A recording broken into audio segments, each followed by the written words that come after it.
Nous retrouvons dans cette vidéo pour évoquer ensemble le tableau de passage des comptes au poste des documents de synthèse.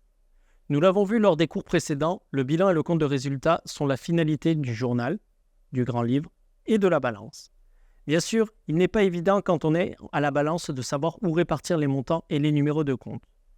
Vous trouverez en bas dans le texte un schéma de la balance et du compte de résultat avec la répartition des comptes tirés du PCG.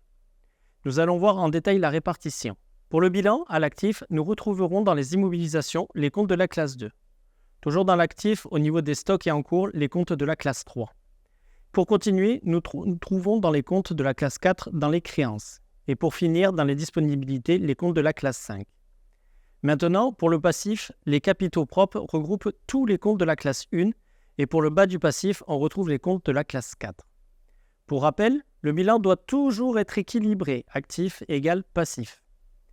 Passons maintenant au compte de résultat. C'est le plus facile. Les comptes de la classe 6 se trouvent dans les charges et les comptes de la classe 7 dans les produits. Bien sûr, il faudra répartir les différents comptes selon s'ils concernent l'exploitation, le financier ou le hors exploitation. Je vous conseille de prendre le temps de créer une matrice pour la suite de votre formation et de pourquoi pas l'automatiser entre votre balance et ces deux documents. Si vous avez besoin d'aide, de conseils ou de précisions, n'hésitez pas à remonter dans les cours précédents pour pouvoir trouver certaines indications et certains schémas qui peuvent vous aider. Nous nous retrouvons à la prochaine vidéo.